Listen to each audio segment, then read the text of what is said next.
Aí está a tireoide. Vocês estão vendo, é como se fosse uma borboleta. Ele parece com uma borboleta. Então, muita gente tem problema de tireoide e não sabe que tem. Eu digo, metade das pessoas que têm problema de tireoide ainda não foi diagnosticado. Essa não é conclusão minha. Por exemplo, perda de cabelo. Uma das razões é o hipotireoidismo. A tireoide não está funcionando bem, perde o cabelo. Outra razão, falta de ferro. A ferritina baixa. O ideal é 70 microgramas por litro.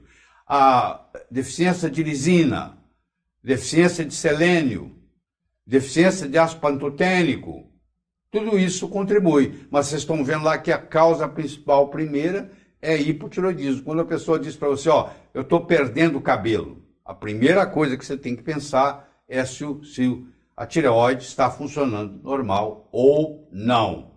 Então, eu posso medir o TSH, que é a tirotropina, e se o TSH está muito aumentado, e com T3 normal e T4 normal, eu tenho um hipertireoidismo subclínico, tá? É o contrário, se estiver diminuído. E o T3 e T4 estão normais, se eu tenho, o TSH está aumentado, aí está trocado, viu? Lá em cima tem que ser diminuído, aqui embaixo tem que ser... Quando o TSH está alto, é porque tem hipotireoidismo. Quando o TSH está baixo, é porque tem hipertireoidismo. A principal causa de hipertireoidismo é a doença de Grave, que devia ser chamada doença de Perry, porque foi o Perry, não o Grave, que descreveu isso pela primeira vez. É a doença autoimune que tem como órgão-alvo a tireoide. Então, você pode medir no sangue anticorpos antitireoide. Por exemplo, o anti-TPO, você pode medir o antitireoglobulina, você pode medir o TSI, você pode medir o TRAb. Está aí, na descrição, você pode olhar. Então, esses anticorpos são importantes, porque eles determinam se você tem um problema tireoidiano e ele é, ao mesmo tempo, um problema autoimune, onde os anticorpos estão atacando a sua tireoide. Tá? O tratamento do hiper, quando a tireoide está trabalhando demais, é o antitireoide, você tem que dar drogas antitireoide, você tem que dar, às vezes faz necessário o uso do iodo 131, mas isso simplesmente trata os sintomas, e às vezes tem que se fazer cirurgia, às vezes tem que fazer cirurgia. A gente procura evitar ao máximo. A gente faz os antitireoides e por um período de tempo, depois geralmente a tireoide normaliza sozinho. Maria tem 52 anos, adora cozinhar e criou seus 3 filhos com grãos integrais, massa, pão, carne, muitos produtos lácteos, vegetais e frutas. Apesar de se exercitar quase diariamente, ela está acima do peso e sente pés e mãos frias e reclama de queda de cabelo. Maria fala devagar, anda devagar e sente-se lenta no pensar. Falta de energia e está tomando extrato de tireoide. Apesar dos níveis de TSH, T4 e T-livre serem normais, ela acha que está faltando alguma coisa. Porque às vezes você tem os exames tireoidianos normais, mas isso muitas vezes não significa nada. É bastante complicada essa história aqui, porque se o médico está tratando o exame e não a pessoa, ele fala com a pessoa, não, você não tem nada, os seus exames estão normais. Mas isso aí tem uma variabilidade muito grande. Eu quero alertar você para isso. Mas no caso dessa aí, ela tem uma dominância tireoidiana. Uma coisa interessante que você pergunta é o seguinte, como é que você se sente após o exercício? Eu me sinto melhor. Eu estou cansado, faço exercício, melhora. Eu me sinto pior. Eu estou cansado, faço exercício, fico mais cansado ainda. Quando a pessoa diz para você que ela está cansada, ela começa a fazer esse exercício, ela melhora, o problema dela é a tireoide. Quando ela diz para você que ela está cansada, faz exercício, fica pior ainda, o problema dele é adrenal. Isso aí ajuda a fazer a distinção entre se o problema é tireoidiano ou o problema é adrenal, certo? Aqui está mostrando a tireoide com seus hormônios. O primeiro aí é o T4, que é a tiroxina. O outro é a triotironina, que é o T3. E tem uma coisa chamada T3 reverso, que é o hormônio da hibernação. E aí vem a história dos halógenos, que é o flúor, o cloro, o bromo e o iodo. O flúor, cloro e o bromo são bandidos, são toxinas. E o iodo é o mocinho. É o salvador da pátria, porque ele, inclusive, quela. Ele segura o flúor, o cloro e o bromo e leva ele para a urina e joga eles fora. E o Dr. Brad Burners, o grande endocrinologista de Chicago, ele mostrou que durante 40 anos ele estudou isso, o diagnóstico e o tratamento do hipotireoidismo, ele mostrou a importância da temperatura, que nós somos animais de sangue quente, a nossa temperatura, depois que a gente acorda, antes que a gente levanta, axilar, tem que ser de 36,6. Se ela é abaixo de 36,6, você tem a sua tireoide funcionando mal. Se ela é acima de 36,9, ou o seu tratamento está demais, ou você tem hipertireoidismo. Então a temperatura ajuda muito na determinação de tudo isso, tá? Isso aqui já é a temperatura para outra coisa, para a mulher saber se ela vai engravidar naquele dia ou não. Ela sabe, o dia melhor de engravidar é quando ela ovula. E quando ela ovula, a temperatura no corpo sobe meio grau. Então, se ela vem controlando a temperatura toda manhã, e naquele dia a temperatura subiu 0,5 graus, até 1 grau, meio a 1 grau, significa que ela ovulou naquele dia. E é o dia que ela está fértil. Então, se ela quiser ter filho, ela vai ter relação naquele dia. Se ela não quiser ter filho, ela vai evitar relação sexual naquele dia. Serve tanto para você engravidar, quanto para você prevenir gravidez. Você vê a importância da temperatura corporal no diagnóstico de inúmeras situações. Qual é o único mineral que, quando administrado, cura uma doença específica? O iodo. É assim que começou essa medicina de hoje, que não tem 200 anos, tá? Foi em 1824, falta 4 anos para completar 200 anos, que o iodo mostrou o seguinte, que os pacientes com bócio tomavam iodo e o bócio sumia. Foi pela primeira vez na história que um medicamento, um nutriente, tratava uma doença. E aí começou essa história. Para cada doença tem um remédio, para cada doença tem um remédio. Antigamente não era assim. A pessoa tratava o corpo todo e a cada doença desaparecia. Então o iodo, o nome iodo do grego quer dizer roxo, que a cor dele é roxa, tá? E ele era chamado o canivete suíço da medicina, porque se você não sabia o que fazer, dava iodo. Aqui está mostrando para você que na Guerra Civil Americana, o soldado tinha 2 cantis, um de água e um de iodo.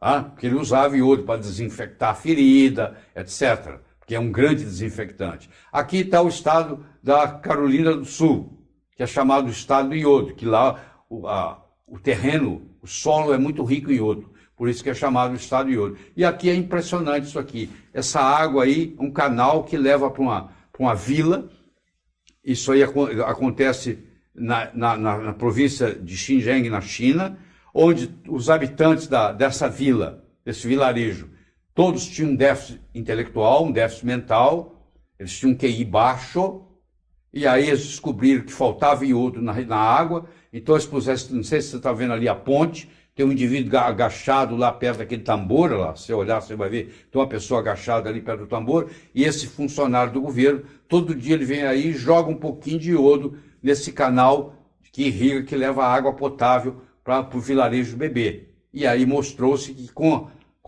esse procedimento, a inteligência dos moradores do vilarejo aumentou, porque eles tinham deficiência de iodo e prejudicava a cognição deles. Tá? Aqui é mostrando para você que existe um hipotireoidismo tipo 2, que eu não vou discutir aqui nesse curso, mas seria interessante se você, profissional de saúde, adquirir esse livro no Amazon.com e ver o que, do mesmo jeito que tem diabetes tipo 1, diabetes tipo 2, tem um hipotireoidismo tipo 2, e o David Brownstein, que hoje é a maior autoridade em iodo no mundo. Essa frase é dele. Iodo é, sem dúvida, o mais mal entendido nutriente do corpo humano. Ele foi descoberto em 1811 por Bernard Courtois, e ele foi chamado de iodo porque ele é roxo, grego, pelo Gay-Lussac, que era o grande bioquímico da época. Em 1824, François Condé, um médico suíço, tratou o bócio com o iodo, tá? O Jean-Baptiste Bossigot percebeu que não havia bócio em trabalhadores em minas de prata e para extrair a prata eles usavam iodo. Aí ele conectou aquilo com iodo e pegou então pacientes com deficiência de iodo que tinha bócio, dava o iodo, o bócio sarava.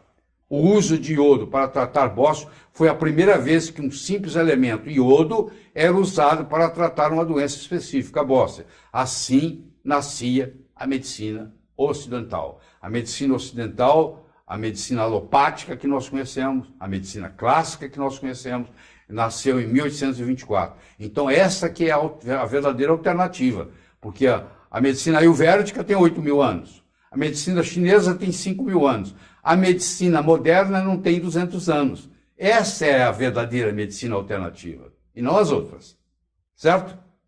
Muito bem. Aqui está mostrando que o NHANES, que é um estudo que se faz cada 5 anos nos Estados Unidos, avaliando 10.000 americanos o que eles estão comendo, e mostrou que nos últimos 30 anos, de 1970 a 2000, nos últimos 30 anos, o consumo de iodo caiu pela metade. Quando a sua mãe tinha a sua idade, ela ingeria o dobro de iodo que você ingere hoje, para ficar claro. Nos últimos 30 anos, houve uma redução de 50% na ingestão de iodo. E concomitantemente a paridade. Está aí, 1970 a 2000. O nível urinário de iodo caiu 50%. Tá? Isso aqui é um dos slides mais fantásticos que eu conheço. Isso aqui tem o verde, o laranja e o amarelo. Você presta atenção, o verde é o grupo 1, o laranja é o grupo 2 e o amarelo é o grupo 3. E aí estão avaliando o teste de inteligência, IQ, QI, aos 18 meses de idade. No grupo verde, as mães começaram a receber suplementação de iodo nas primeiras 4 a 6 semanas de gravidez. O grupo laranja, que é o grupo 2, as mães grávidas começaram a receber suplementação de iodo da 12ª, 14ª semana para frente. E o grupo amarelo, as mães recebiam iodo, estavam amamentando e recebiam iodo depois do parto. E com 18 meses essas crianças foram avaliadas. Isso aí é o QI delas. Aquelas crianças que a mãe tinha recebido iodo desde a 4ª, 5ª, 6ª semana de gravidez, tinham uma inteligência superior. Aquelas que a mãe tinha recebido a partir da 12ª, 14ª semana, tinham uma inteligência superior àquelas que a mãe tinha recebido só durante a amamentação. Mostrando o seguinte, nenhum atraso neurocomportamental no grupo 1, 25% no grupo 2 e 36% no grupo 3. Mostrando a importância do iodo na gestação para fazer com que os fetos sejam saudáveis e nascem crianças inteligentes. Tá? A suplementação com iodo durante a gestação aumenta o QI da criança quando avaliado aos 18 meses. Quer dizer, não estou inventando isso aí, eu sou o mensageiro, está publicado na literatura. Nós sabemos a ação terapêutica do iodo. O iodo é um agente alcalinizante, o iodo é antibacteriano, o iodo é antifúngico, mata fungo, o iodo é antiviral. Até hoje, na hora que um cirurgião vai fazer um corte na pele de um paciente, antes dele passar o bisturi, ele passa a tintura de iodo para prevenir infecção. O iodo é antiparasítico, o iodo é anticâncer, o iodo é um agente desintoxicante, principalmente dos halógenos, o iodo é um agente mucolítico. Então, a ação terapêutica do iodo é muito grande. Eu quero fazer uma distinção para você aqui entre iodo e iodeto. Por exemplo, a tireoide não usa iodo, a tireoide usa iodeto, a pele usa iodeto, as glândulas salivares usam iodeto, o esôfago usa iodo, o estômago usa iodo, a próstata usa iodo e a mama, vocês estão vendo ali, a mama tem 5 letras, mamas, 3 eu pus branco para o iodo e 2 eu pus amarelo, mostrando que ela usa tanto iodo quanto iodeto, mas ela usa mais iodo do que iodeto. Então, quando você vai fazer uma reposição, se você fizer uma reposição de iodo per se, você não vai melhorar a sua tireoide. Então, esse erro é cometido. Muitas vezes o médico não sabe que tem que fazer o iodeto, se quer melhorar a tireoide. Tá? Então, a tireoide usa iodeto, a mama usa iodo mais do que iodeto, e o estômago, por exemplo, usa iodo, não usa iodeto. Então, dependendo do órgão, você vai ter que administrar um ou outro. Certo?